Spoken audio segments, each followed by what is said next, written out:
Internship आएगा। कितने लोग जानते हैं इंटर्नशिप यहाँ जो लिखा है उसके अलावा? इंटर्नशिप बेसिकली इसलिए कराई जाती है ताकि हमें एक एक्सपीरियंस हो जाए कि किस तरह से काम करना है और कितना काम किया जाता है। What is intern mean? Intern. Intern. हाँ हाँ हाँ, मतलब मैं ग्रेजुएशन करते हुए एक्सपीरियंस। इंटर्नशिप का Employee hire during an internship. Intern is a candidate who has learned something in school, college, or their graduation period, and now he came to an institution, an industrial field, or wherever he goes to learn the practical skills, whatever he has acquired theoretically in his class. That particular person is called intern, and this process in which he learns all about his theoretical concepts in practical and goes through practicals, hands-on practice and all the things जिन्हें आप practically वो देखता है, this process is called internship. Okay, so I think there should be no doubt in this definition. तो आप intern कहलाएंगे और आपकी internship जो है वो होगी जब आप फील्ड में जाएंगे अपने प्रैक्टिकल्स के लिए, है ना। आगे हम बढ़ते हैं।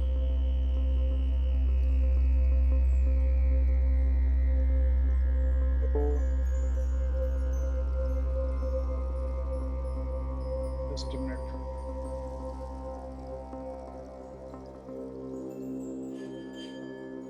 हमारा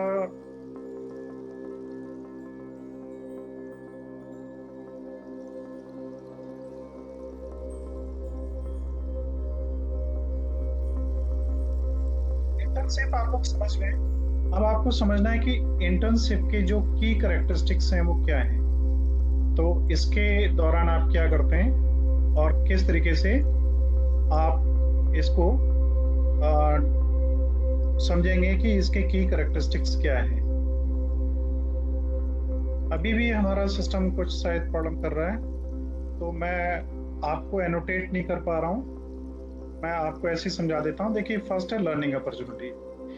इंटर्न क्या करता है कि जो कुछ उसने थियोरेटिकली सीखा है उसको वो प्रैक्टिकली समझने के लिए उसे एक अपॉर्चुनिटी मिलती है जहाँ से वो इन चीज़ों को सीख पाता है। और इसका एक ड्यूरेशन फिक्स होता है, that may be 15 days, 1 month, 2 months, 6 months, 1 year और मे बी लॉन्गर टाइम। ठीक है। थर्ड है सुपरविजन। जब कोई इंटर्न कहीं जाता है तो इसका मतलब है कि वहाँ पे ऑलरेडी कोई काम पहले से चल रहा है और उस काम को कई लोग कर रहे हैं।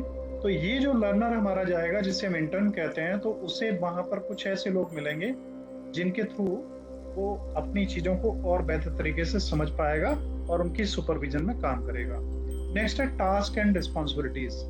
अब इसमें जो भी इंटर्न होगा उसको कुछ काम दिए जाएंगे और कुछ जिम्मेदारियां होंगी जिस पे उसे रिप्लाई और रिस्पॉन्ड भी करना पड़ेगा। नेक्स्ट है अनपेड और पेड। इंटर्नशिप दो तरीके की होती है। एक होती है जिसमें आपको पेमेंट भी मिलता है उस दौरान कुछ, जैसे आप एक जानते हैं ना वो करवाते हैं, क्या नाम, ये जो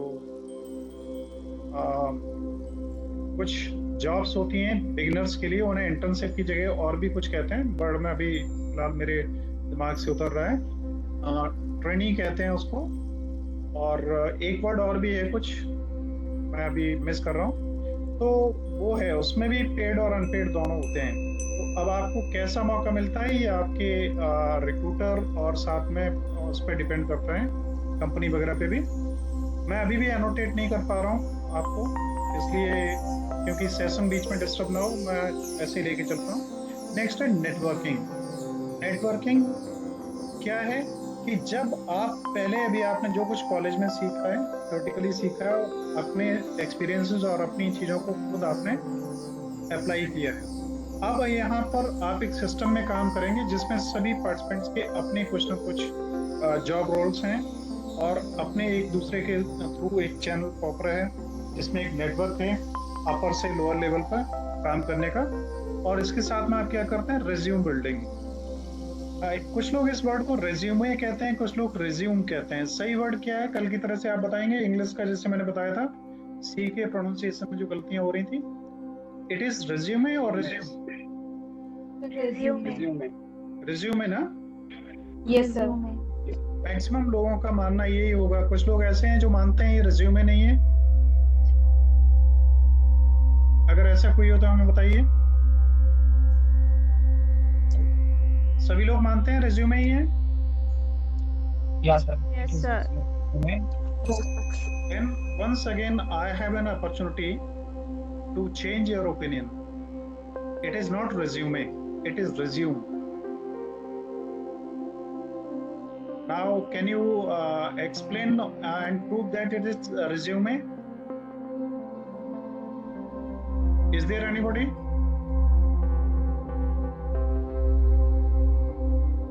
आप बताइए, आप सभी लोग इस फिल्म में हैं कि ये रिज्यूमे है। कोई बताएगा हमें इसे रिज्यूमे हम क्यों कहेंगे, रिज्यूम क्यों नहीं कहेंगे?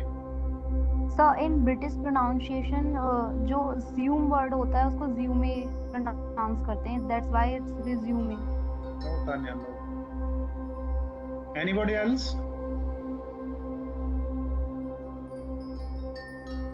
और कोई बताएगा? चलिए देखिए, आपकी क्लास तो अलग है लेकिन आप कुछ चीजें सीखते जाइए, कोई प्रॉब्लम नहीं है। You are learner and in this period you are not expected to know all the things, but whatever you can gain in between, apart from your period of study, you should always be ready to gain that. देखिए, किसी भी letter में आप लोग चाहें तो note कर लेंगे अपने पास। किसी भी लेटर में, सॉरी किसी भी वर्ड में अगर कोई लास्ट का कैरेक्टर क्या है, वाउल है। वाउल सब जानते हैं, A-E-I-O U, है ना? बाकी के सारे क्या हैं, कंसोनेंट्स हैं।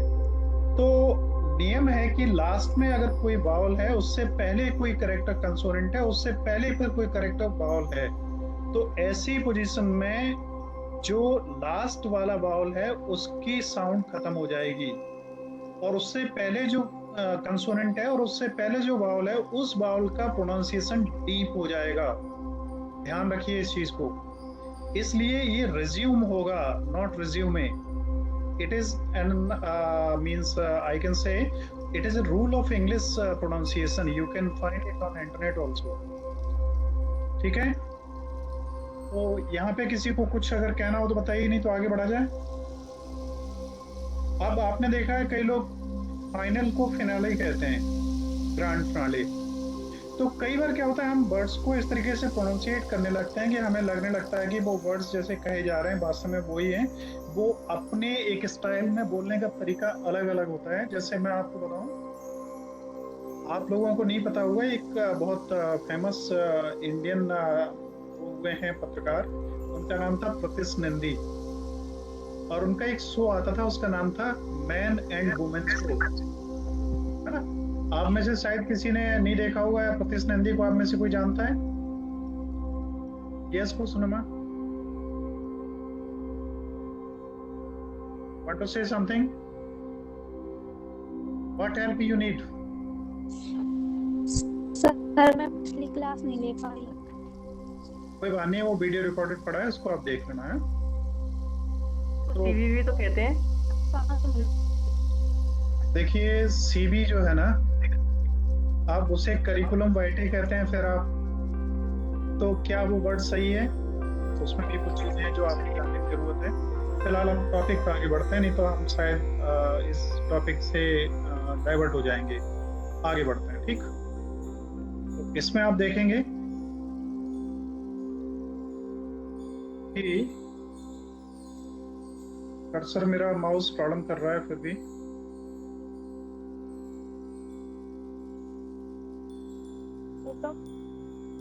Sorry, just hold on.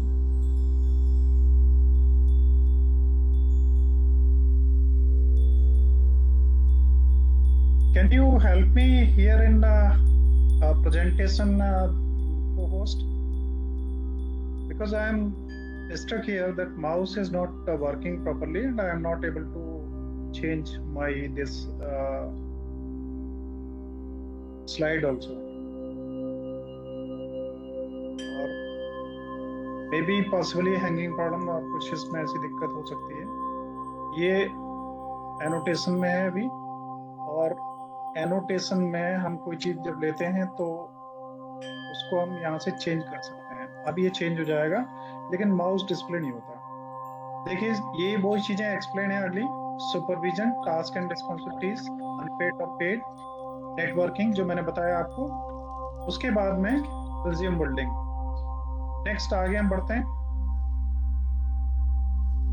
तो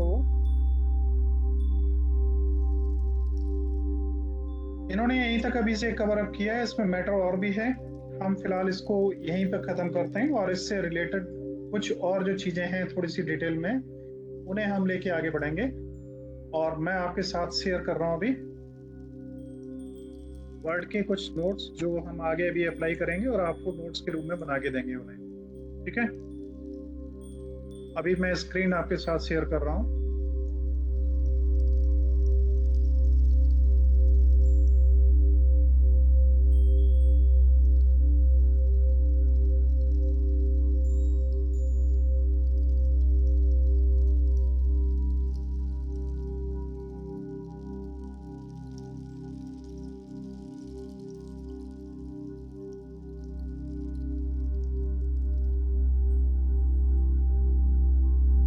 आपका माइक्रोफोन ऑफ है। आई एम सॉरी, मैं दोबारा से बताता हूँ। पहले आपने असाइन किया ग्रेड पॉइंट, जैसे आपका ग्रेड बी आया, और ग्रेड बी मान लीजिए 70 मार्क्स से है, 70 प्लस में 75 तक, तो उसको हम क्या करेंगे, क्रेडिट अब हमारा उस कोर्स का कितना है। जैसे वोकेशनल कोर्स का क्रेडिट कितना है आप लोगों को मालूम है ना? 3 क्रेडिट्स है ना वोकेशनल कोर्स की। और आपका जो ये को करिकुलर है, इसकी क्रेडिट्स काउंट नहीं होंगी, it is non credit course. तो आप मल्टीप्लाई करेंगे ग्रेड पॉइंट को क्रेडिट से, उसके बाद में सारे ग्रेड पॉइंट्स हम कर लेंगे और divide the total grade points by the total credits hours for that semester. उस सेमेस्टर का टोटल आपका जो वो निकल रहा है, उन सभी को यहाँ पे टोटल कर लेंगे। नेक्स्ट हम एग्जांपल में आते हैं सीधे, वहां भी हमने आपको डिस्प्ले किया था, मैं आपको एग्जांपल में लाता हूँ। देखिए, माना हमने कि हमारे पास में क्या है कि एक एग्जांपल जो हम ये ले रहे हैं यहाँ पे, इसमें मैथमेटिक्स में हमारे ग्रेड ए हमें मिला, और उसमें हमारे पॉइंट है 8 और 4 क्रेडिट का है। नेक्स्ट हमारा इंग्लिश है, तो इंग्लिश हमारा जो है वो कितना है। देखिए, एनोटेशन के लिए आप लोग रिक्वेस्ट मत भेजिए। इसको अगर आप देख पा रहे हैं तो इसमें ग्रेड इसका 7 मिला और क्रेडिट इसकी 3 है। इसका 7.5 एंड 3, 8.3 एंड 4, 6 एंड 3। तो टोटल कैलकुलेट जब हम इसे करेंगे तो क्या होगा, देखिए आपके सामने है। इसमें मैथमेटिक्स का हमने 8 जो ग्रेड था, यहां से देखिए ऊपर से, एक मिनट, देखिए मैथ्स का कितना था 8 और 4, तो हमने इसको 8 इंटू 4 किया, 32 हो गए। सबसे पहले मल्टीप्लाई करेंगे ग्रेड को क्रेडिट आवर्स से। इसको 7 इंटू 3, 7.5 ये आप देख रहे हैं हिस्ट्री का है, इंटू 3 ये हो गया। और इस तरह से फिजिक्स का इतना हुआ, ऐड कर दीजिए टोटल ग्रेड पॉइंट्स को। तो ग्रेड पॉइंट्स कौन से हैं, 32, 21, और इसी तरीके से आप इनको ऐड करिए, और जब आप ऐड करेंगे तो टोटल आपको जो मिलेगा वो वैल्यू आप देखिए यहाँ पे आ रही है 126.7। और इसी तरीके से टोटल क्रेडिट्स आवर्स को काउंट कर लीजिए, 4, 3, 3, 4, 3, 17। अब हम आगे बढ़ते हैं। इसका SGPA उस सेमेस्टर के लिए क्या हुआ, 126.7 अपॉन 17 इक्वल टू 7.47। तो ये 7.47 इसका सारे सब्जेक्ट्स का मिला के फाइनल जो है उसे हम कह सकते हैं CGPA होगा, इस SGPA होगा इस सेमेस्टर के लिए। अब आगे हम बढ़ते हैं। CGPA क्या है? फर्स्ट सेमेस्टर का जैसे हमने CGPA निकाली है 7.47 और माना कि सेकेंड सेमेस्टर का हमारा SGPA है 8। अब इससे CGPA कैसे निकलेगा ये? तो इसे निकालने के लिए हम क्या करेंगे, ये स्टेप्स हैं देखिए। Add of the total grade point, जो टोटल ग्रेड पॉइंट्स हैं उन्हें ऐड कर लीजिए। तो कितना है? पहले का 7.47 है और दूसरे का 8.0 है। इन्हें जब हम सम करेंगे तो ये बनेगा, जो भी ये यहाँ पर आप देख रहे हैं, एक सेकेंड,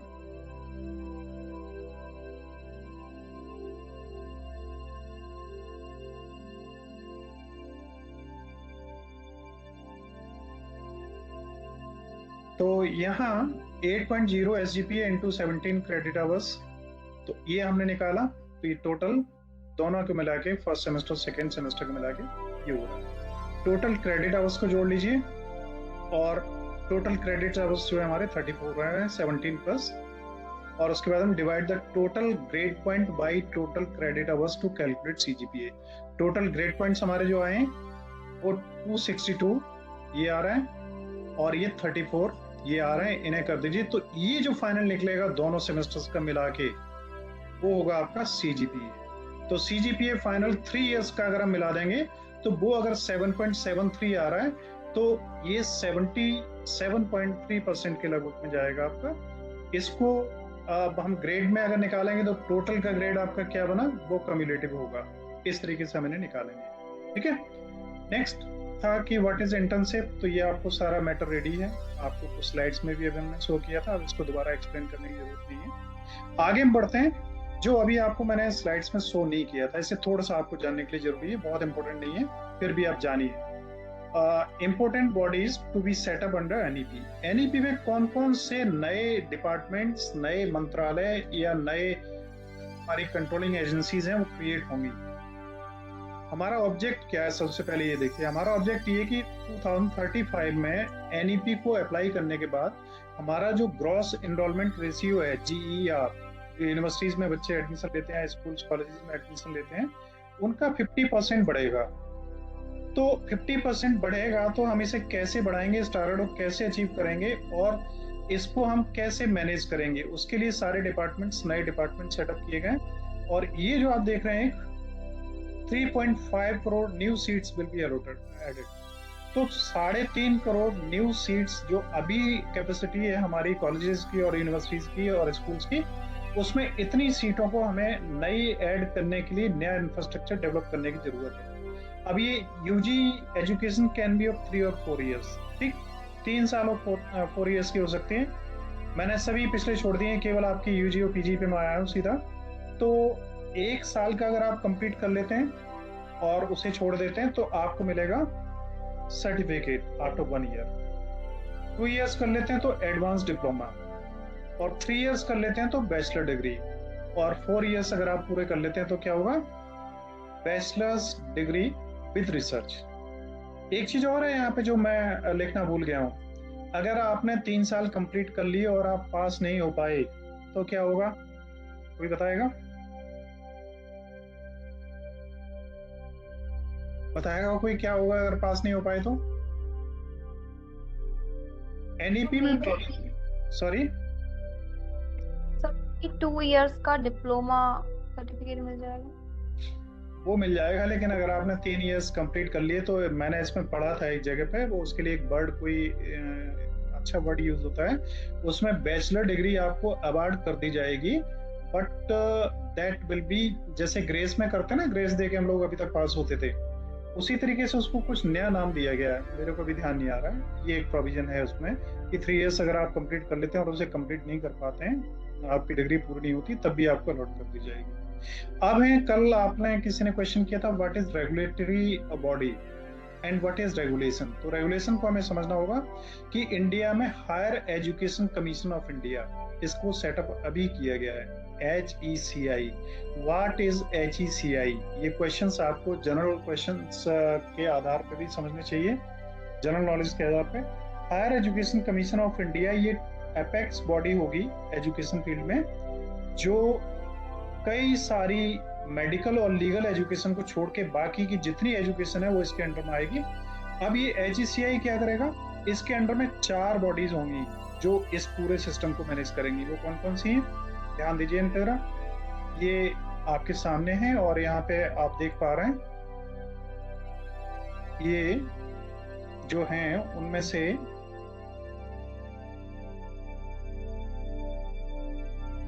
एक मिनट,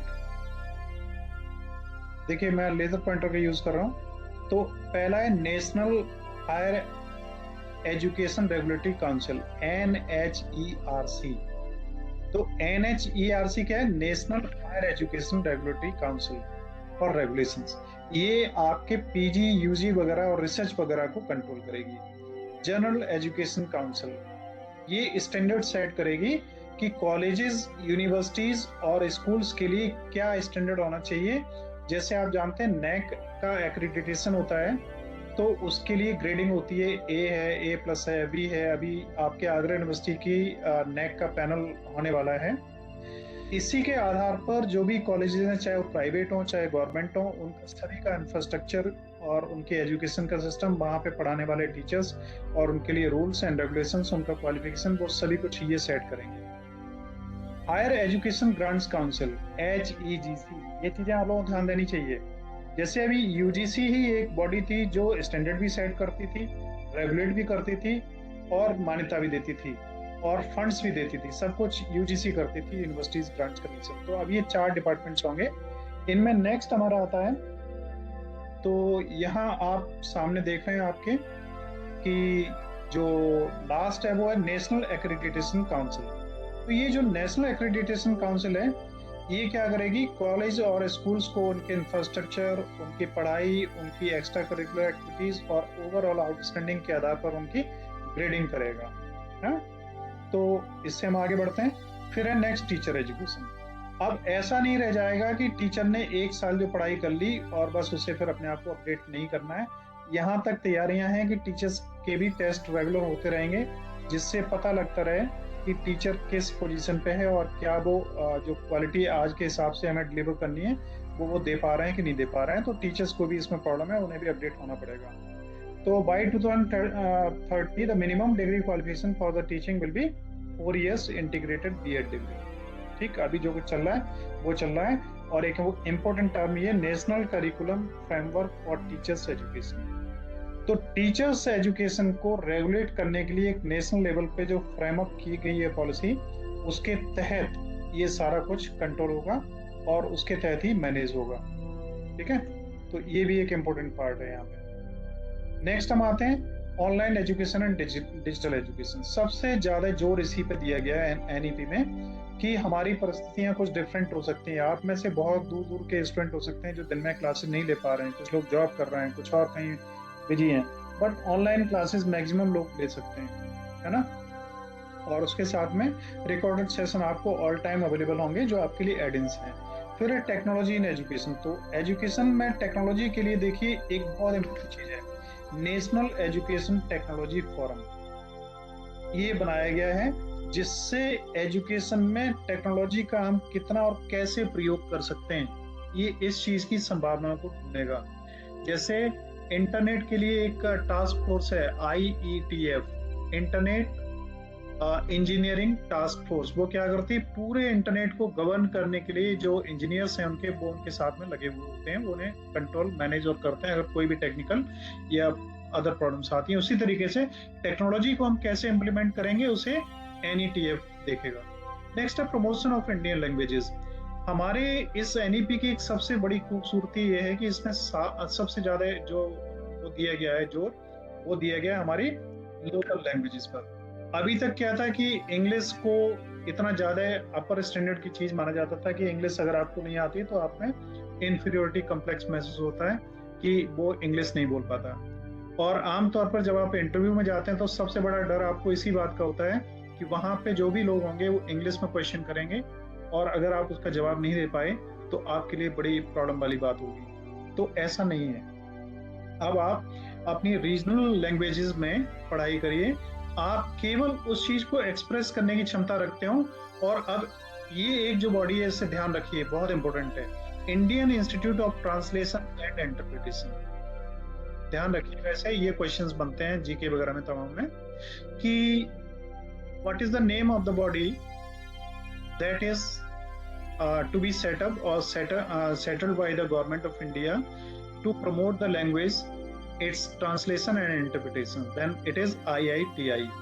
तो ये क्या करेगा कि तमाम जो लैंग्वेजेस हैं उन पर रिसर्च करेगा कि उन्हें किस तरीके से, जैसे आप कोई उर्दू बोल रहा है उसे हिंदी में कैसे समझें, हिंदी को इंग्लिश में कैसे समझें, तमिल को हिंदी में ऑनलाइन ट्रांसलेट जब वो बोल रहा है तो रियल टाइम में कैसे करें।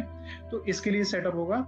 इसमें खास करके वो लैंग्वेज जो खत्म होती जा रही हैं, जिनमें पाली है, पर्सियन है, प्राकृति है, अब ये संस्कृति है, इन लैंग्वेजेस को विशेष तौर पर ध्यान उसमें दिया जाएगा और इनके आधार पर काम किया जाएगा।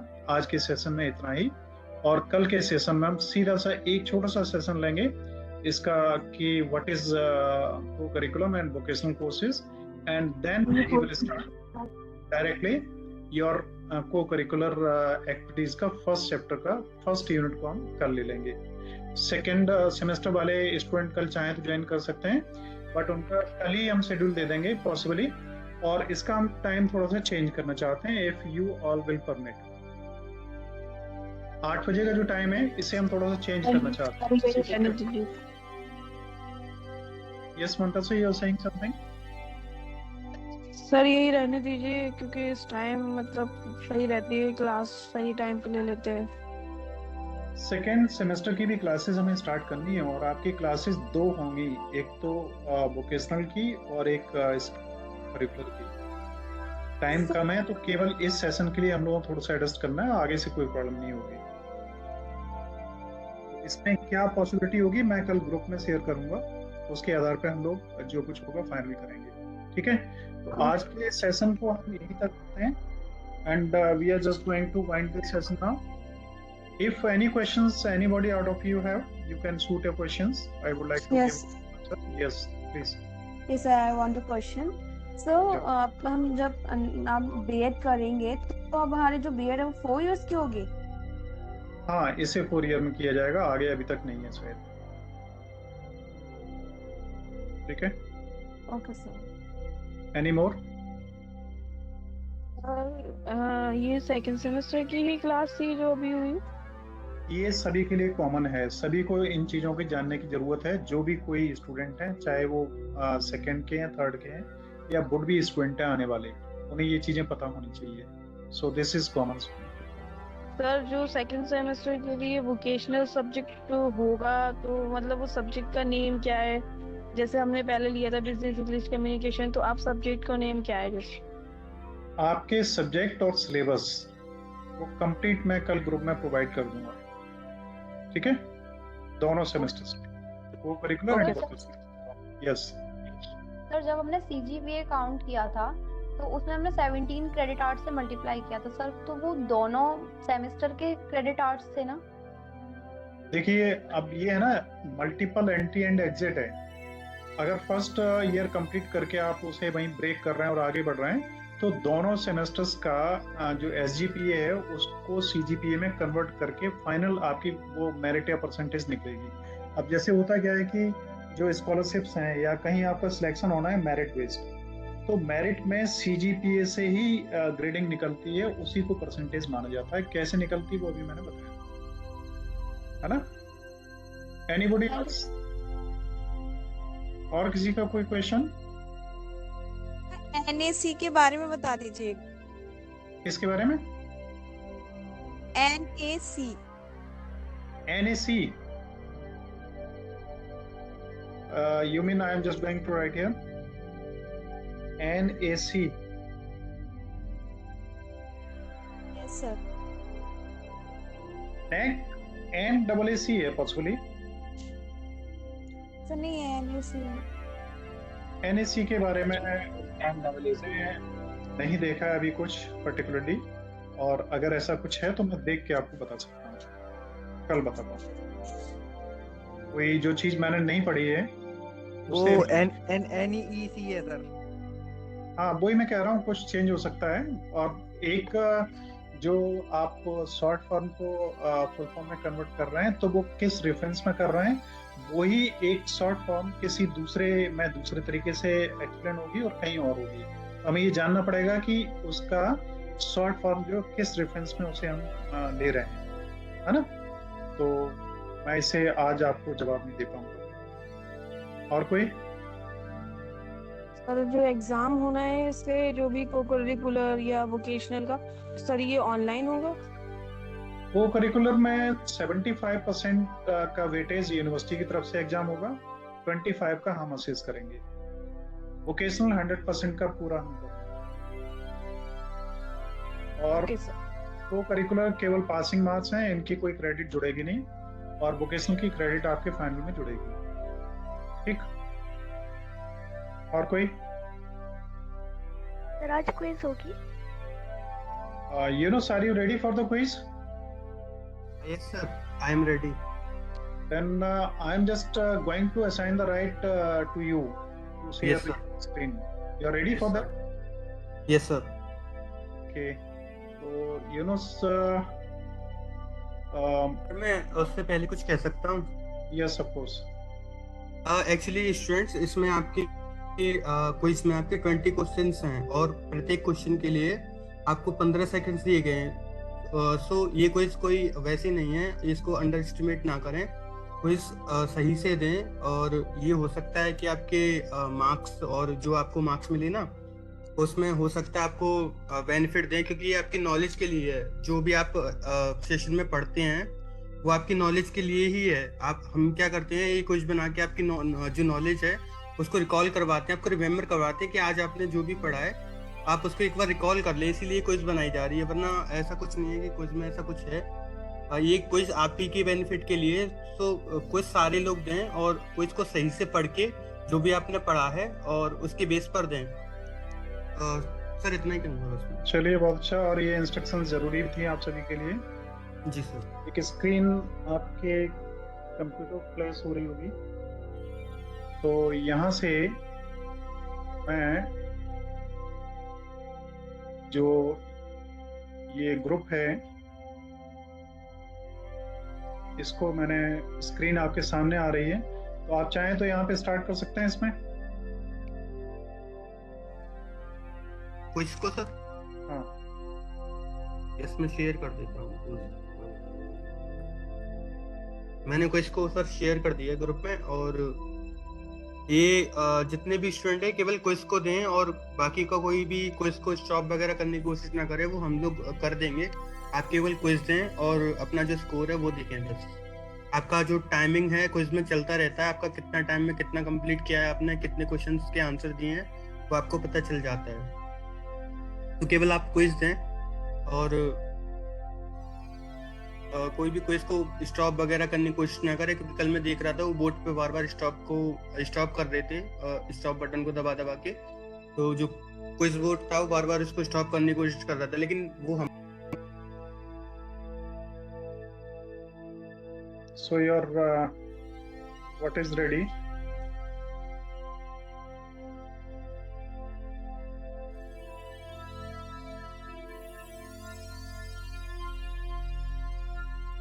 इसके क्वेश्चंस यहाँ डिस्प्ले होने चाहिए स्क्रीन पे।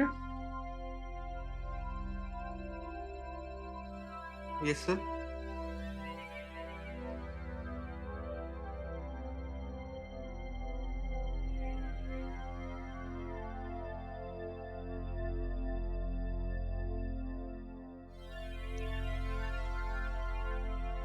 आप केवल स्टार्ट क्विज करें, ग्रुप में शेयर वगैरह करने की कोशिश ना करें। आप शेयर करोगे तो ऐसे ही मैसेज दिखाई देंगे आपको।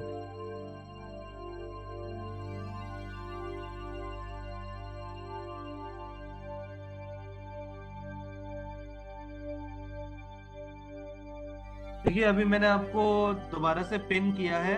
इस वाले मैसेज पर क्लिक करके स्टार्ट द क्विज पर आप जैसे ही क्लिक करेंगे आपका क्विज ओपन हो जाएगा। क्विज बोर्ड की एक अलग विंडो ओपन होगी जिसमें आप क्विज को स्टार्ट करेंगे। क्विज ग्रुप में स्टार्ट नहीं करना है।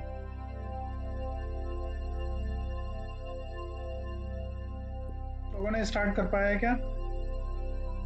आप केवल जो फर्स्ट ऑप्शन है स्टार्ट दिस क्विज, उसको केवल क्लिक करें। बाकी का start in quiz in group वो क्लिक ना करें। सर क्विज स्टार्ट किस तरीके से होगी? सर कुछ समझ नहीं आ रहा सर, क्विज कैसे होगी? क्विज जो आपको शेयर की गई है उसमें 3 ऑप्शंस हैं आपके। फर्स्ट ऑप्शन आपका स्टार्ट दिस क्विज, आप केवल उसी पे क्लिक करें, स्टार्ट दिस ग्रुप में ना करें उसको। सर नहीं हो रहा उस पर भी। किसी को भी हो पा रहा है क्या? नहीं हो रही स्टार्ट क्विज। एक मिनट रुक लो। यस सर स्टार्ट हो गई। हो गई ना? केवल जो Yes. फर्स्ट ऑप्शन है ना वो आपको क्लिक करना है, फर्स्ट ऑप्शन पे स्टार्ट दिस क्लिक क्विज। करके स्टार्ट बटन पे क्लिक कर दिएगा, आ हाँ जाएगा।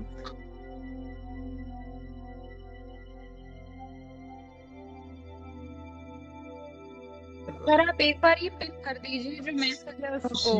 You can now start demonstrating how the quiz will be started, so that everybody come to know that how the quiz will start on their own mobiles.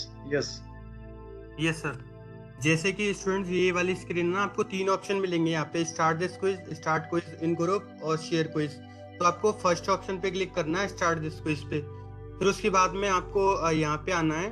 जब आप एक minute जब आप इस पे आएंगे ना तो आपको फर्स्ट ऑप्शन मिलेगा, जैसे यहाँ पे आया था आपका स्टार्ट दिस क्विज का। जब आप इस पे क्लिक करेंगे तो फिर आपको ऑप्शन मिलेगा ये वाला, आई एम रेडी वाला। जब आप इस पे क्लिक करेंगे तो आपकी जो क्विज है ना वो रेडी हो जाएगी। यहाँ पे आपको टाइमर मिलेगा 3 सेकंड का, उसके बाद में आपकी क्विज जो है ना वो रेडी हो जाएगी। ऐसे आपको क्वेश्चन आना शुरू हो जाएंगे। आप कोई भी क्लिक करें और उसके बाद में अपनी क्विज को कंप्लीट करें, बस यही है। भी कुछ लोगों में प्रॉब्लम हो रही है। पर उससे पहले भी तो Yes, कुछ नहीं हो sir. पा रहा सर। इससे ये तो Yes, ये sir. ऑप्शन तो आई नहीं रहा सर। सर एक बार आप दोबारा से लिंक भेजिए क्विज वाला प्लीज। दोबारा से शेयर कर लीजिए। ये सब मैं दोबारा से शेयर कर दूँ। देखिए स्टार्टिंग से आप लोग समझ लीजिए कैसे होगा।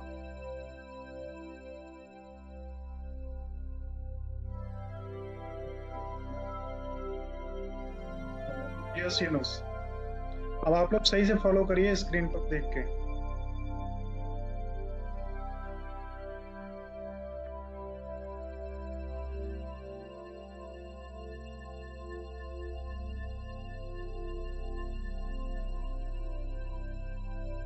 ग्रुप में स्टार्ट हो रही है। इसमें टाइम बहुत कम दिया गया है, 15 सेकंड्स। टाइम कम ही होना चाहिए, आप जल्दी उसे रिस्पॉन्ड करिए। बाकी का आपको बाद में जो सेट किए जाएंगे उनमें टाइमर बढ़ा दिया जाएगा, कोई प्रॉब्लम नहीं है। अभी ज्यादा टाइम ना लगे इसलिए।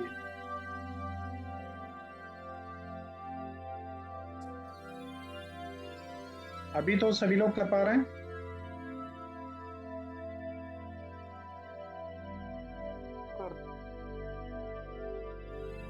अभी भी किसी को प्रॉब्लम आ रही तो वो मैसेज दे सकते हैं। यहाँ से अब आप बताइए कि किस तरीके से चलते हुए जो पहले ये इनिशिएट कर चुके हैं उन्हें कैंसिल करके और सारी हिस्ट्री वगैरह डिलीट करके री इनिशिएट करेंगे। यस। तो आपका जो क्विज बोर्ड अभी ओपन हो रहा है उसमें कई बार ओपन करने से, कई बार क्लिक करने की वजह से पुरानी स्क्रिप्ट्स चल रही हैं। जैसे आपने कभी /start यूज किया, /stop, /cancel यूज किया है, तो उस वजह से प्रॉब्लम आ रही है। इस प्रॉब्लम को सॉल्व करने के लिए आप अपने क्विज बोर्ड के जो मैसेजेस जितने भी हैं उनको डिलीट कर दीजिए और बिल्कुल फ्रेशली जो लिंक आपको दिया गया है उस पर स्टार्ट क्विज पर जब आप क्लिक करेंगे तब आपका क्विज बोर्ड की एक नई विंडो ओपन होगी। उस विंडो में डिलीट कैसे करेंगे सभी मैसेजेस को? जैसे नॉर्मली सभी मैसेजेस हम किसी भी चैट पे डिलीट करते हैं, चैट पे क्लिक करते हैं और वहां पे डिलीट मैसेजेस का ऑप्शन आता है, क्लियर चैट का ऑप्शन आता है। तो वहां से आप चैट को क्लियर कर सकते हैं, फिर उसके बाद बिल्कुल फ्रेशली उसको स्टार्ट करना है, तब आपको वहां पर ऑप्शन मिलेगा। क्लियर करने के बाद भी जब हम उस पर बात कर रहे हैं तो नहीं हो रहा, उस पे ये आ रहा है you have an unfinished quiz, please finish creating your quiz और सेंड /cancel। उस पे नहीं हो रहा है। वहां पे आप /cancel लिखिए, फिर /start लिख कर देखिए। /cancel भी नहीं हो रहा सर।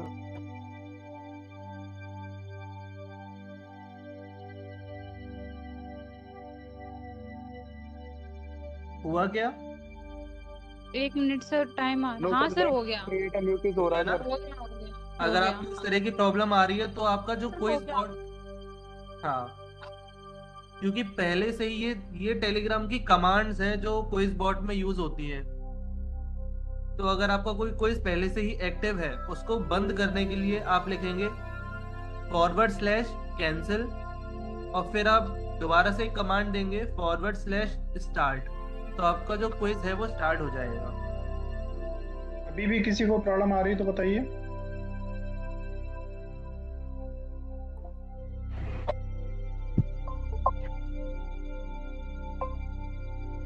अभी स्टार्ट हो गया जिसको प्रॉब्लम आ रही थी।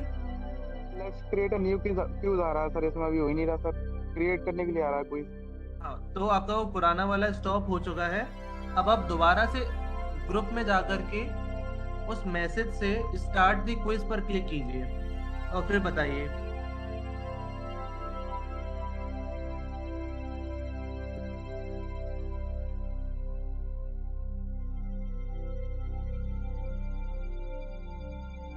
सभी का हो गया? अभी भी किसी को प्रॉब्लम है? यस, सागर का कंप्लीट हो गया है। नहीं हो रहा सर, अभी भी नहीं हो रहा। सर मेरा हो गया। जो बताया जा रहा है आप // लगा के कैंसिल कीजिए। नहीं हो रहा मेरा भी। आपने // लगा के कैंसिल किया? // देखिए मैसेज में। जी सर वही किया मैंने, क्रिएट करके आ रहा है उसमें। ये नहीं, देखिए मैंने मैसेज लिखा है // कैंसिल, इस तरीके से लगाना है मैसेज बॉक्स में। देखिए // इसी तरीके से और स्टार्ट लिखना है ना। हाँ, फिर उसके बाद /start। देखिए मैंने लिखा है इस तरीके से, लिखिए, स्पेस भी नहीं होनी चाहिए इसमें आगे पीछे कोई। // इस तरीके से लगेगा, ऐसा लगाइए आप। या ये लगा है, देख रहे हैं आप। अभी भी अगर किसी का स्टार्ट नहीं हो पा रहा तो बताइए। कई लोग जो है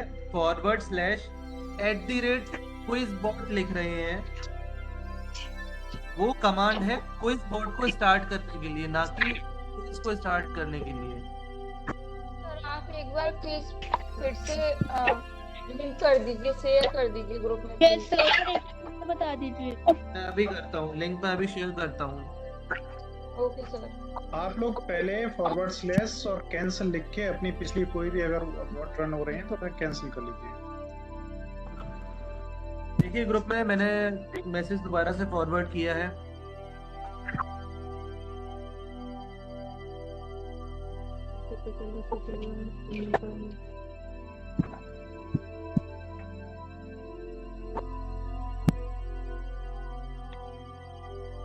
The session is over and now we are going to close today's session.